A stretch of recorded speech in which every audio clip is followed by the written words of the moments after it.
आज आपण प्रादेशिक विद्या प्राधिकरण, राज्य विज्ञान व गणित शिक्षण संस्था नागपूर यांनी काढलेला जो परिपत्रक आहे दिनांक 27/9/2024 ला निर्गम झालेले परिपत्रक आहे। या परिपत्रकाचा विषय असा आहे 92वे राज्यस्तरीय विज्ञान प्रदर्शनाच्या अनुषंगाने तालुका जिल्हास्तरीय विज्ञान गणित व पर्यावरण 2024-25 आयोजित करण्याबाबत, म्हणजे थोडक्यात विज्ञान प्रदर्शनाबद्दल या ठिकाणी आपण माहिती पाहणार आहोत। विज्ञान प्रदर्शनाला नेहमीप्रमाणे जे विषय असतात अन्न, आरोग्य आणि स्वच्छता, 2 वाहतूक आणि दळणवळण, 3 नैसर्गिक शेती, आपत्ती व्यवस्थापन, 5 गणितीय मॉडेलिंग आणि संगणकीय विचार, 6 कचरा व्यवस्थापन आणि 7 संसाधन व्यवस्थापन। नेहमीप्रमाणे जसे विषय असतात विज्ञान प्रदर्शनात त्या ठिकाणी विषय या ठिकाणी सांगितले गेलेले आहेत। तर महत्त्वाची सूचना अशी असते प्रतिकृतीची निवड करताना दोन्ही गटात दिलेल्या प्रत्येक उपविषयामधून प्रतिकृतीची निवड करावी। तर यामध्ये सहभागी कोण कोण होऊ शकतात? उच्च प्राथमिक स्तर इयत्ता 6वी ते 8वी पर्यंतचे विद्यार्थी, माध्यमिक उच्च माध्यमिक स्तर इयत्ता 9वी ते 12वी पर्यंतचे विद्यार्थी। जर दिव्यांग विद्यार्थी सहभागी झाल्यास त्यांच्यामधून एका विद्यार्थ्याची निवड करून राज्यस्तरीय विज्ञान प्रदर्शनासाठी पाठवण्यात यावे व दिव्यांग विद्यार्थ्यांजवळ सक्षम अधिकाऱ्याचे अपंगबाबतचे प्रमाणपत्र असणे आवश्यक आहे।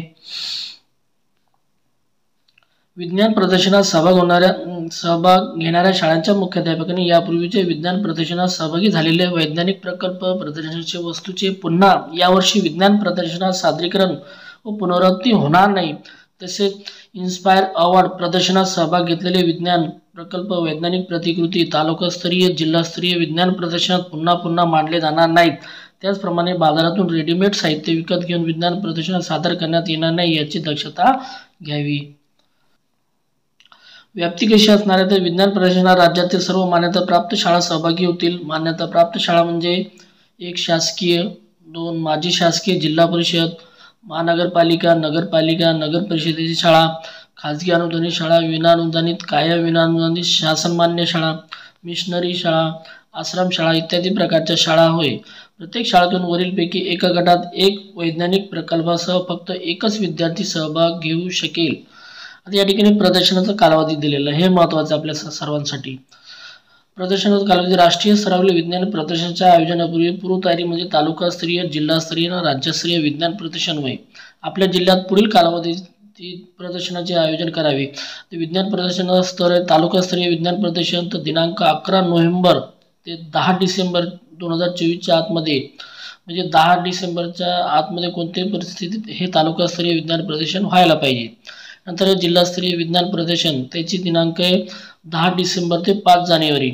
कोणत्याही परिस्थितीत 5 जानेवारीच्या आतमध्ये जिल्हास्तरीय आपापल्या जिल्ह्याचा जिल्हास्तरीय विज्ञान प्रदर्शन व्हायलाच पाहिजे।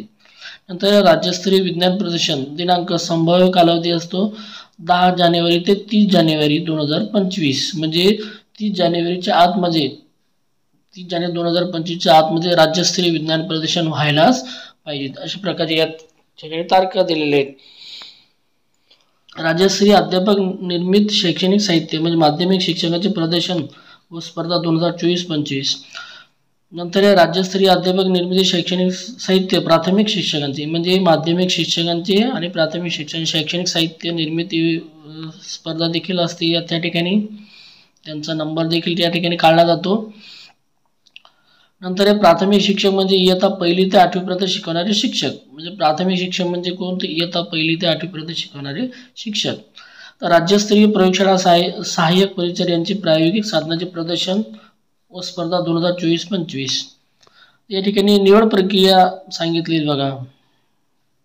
विद्यार्थ्यांची प्रदर्शनी वस्तू राज्यातील आदिवासी भाग असलेल्या जिल्ह्यांनी उच्च प्राथमिक स्तरापर्यंत गटातून इयत्ता 6वी ते 8वी पर्यंत 3, दिव्यांग 1, आदिवासी गटातून 1 असे एकूण 5, माध्यमिक व उच्च माध्यमिक गटातून इयत्ता 9वी ते 12वीतून 3, दिव्यांग 1 व आदिवासी गटातून 1 असे एकूण 5 असे दोन्ही गटातून एकूण 10 प्रदर्शनाची वस्तू आणि बिगर आदिवासी जिल्ह्यांचे उच्च प्राथमिक स्तरापर्यंत गटातून इयत्ता 6वी 8वी पर्यंतचे विद्यार्थी 3 व दिव्यांग 1 आणि माध्यमिक उच्च माध्यमिक गटातून 9वी ते 12वीचे विद्यार्थी 3 व दिव्यांग 1 अशा एकूण 8 प्रदर्शनी वस्तूंच्या मूल्यमापनाच्या निकषानुसार 52व्या राज्यस्तरीय विज्ञान प्रदर्शनाकरता निवड करावी. जिल्हास्तरीय अध्यापक निर्मिती शैक्षणिक साहित्य इयत्ता 9वी ते 12वी शिकवणारे माध्यमिक शिक्षक प्रदर्शन या स्पर्धेतून एका उत्कृष्ट शैक्षणिक साहित्याची राज्यस्तरीय अध्यापक निर्मिती शैक्षणिक साहित्य प्रदर्शन स्पर्धेकरता निवड करावी. राज्यस्तरीय अध्यापक निर्मिती शैक्षणिक साहित्य इयत्ता 1ली ते 8वीला शिकवणारे म्हणजे प्राथमिक शिक्षक प्रदर्शन या स्पर्धेतून एका उत्कृष्ट शैक्षणिक साहित्याची राज्यस्तरीय अध्यापक निर्मिती शैक्षणिक साहित्याचे राज्यस्तरीय प्रदर्शन व स्पर्धेसाठी निवड करावी. जिल्हास्तरीय प्रयोगशाळा सहाय्यक परिचय यांच्या वैज्ञानिक साधनाच्या प्रदर्शन व स्पर्धेमधून प्रयोगशाळा सहाय्यक परिचर यांच्या एका उत्कृष्ट वैज्ञानिक साधनांची निवड करावी. उपरोक्त 1 ते 4 मुद्द्यात नमूद केल्याप्रमाणे निवड यादी शिफारसीसह या संस्थेस पाठवावी. अशा प्रकारचे या ठिकाणी GR काढलेला आहे. नेहमीप्रमाणे ज्या सूचना असतात त्या सूचना या ठिकाणी दिलेल्या आहेत. आपल्या सर्वांना माहीत आहे. फक्त आपला तो विषय होता हे कधी आयोजित केले जाते त्या संदर्भात हे सांगितले गेले आहेत. त्याचं वेळापत्रक या ठिकाणी आपण पाहिलेलं आहे. तालुकास्तरीय आणि जिल्हास्तरीय विज्ञान प्रदर्शन शैक्षणिक साहित्य प्रदर्शन प्राथमिक शिक्षक व माध्यमिक शिक्षक यांचे शैक्षणिक साहित्य व प्रयोगशाळा सहाय्यक परिचर यांची वैज्ञानिक साधने याबाबत सहभागी झालेल्या विद्यार्थ्यांची शिक्षकांची प्रयोगशाळा सहाय्यक परिचर यांच्या उपस्थितीची माहिती तात्काळ या संस्थेस पाठवावी. उपरोक्त प्रमाणे नमूद केलेल्या मुद्द्याकडे अधिक लक्ष देऊन योग्य ती कार्यवाही करावी. आपल्या सुलभ संदर्भाकरता विज्ञान प्रदर्शनाच्या आयोजनासंबंधी नियमावली व मूल्यमापनाचे निकष यासोबत जोडले आहेत. त्याचप्रमाणे आवश्यक ती कार्यवाही करून प्रदर्शन आटोपता 27 डिसेंबर 2024 पर्यंत अहवाल सांख्यिकी माहिती इत्यादी सर्व माहिती विविध प्रपत्रात संस्थेत न चुकता सादर करावी. अधिक माहितीसाठी NCERTच्या वेबसाईटवर पाहावे. या ठिकाणी साहेबांची या ठिकाणी सही आहे. म्हणजे अशा प्रकारे आपल्याला विज्ञान प्रदर्शन आयोजित करायचे. आता 10 डिसेंबरच्या आत कोणत्याही परिस्थितीत तालुकास्तरीय आपल्याला विज्ञान प्रदर्शन आता घ्यायचं आहे. अशाच प्रकारचे व्हिडिओ आवडल्यास व्हिडिओ लाईक शेअर आणि सबस्क्राईब करायला विसरू नका. थँक्यू.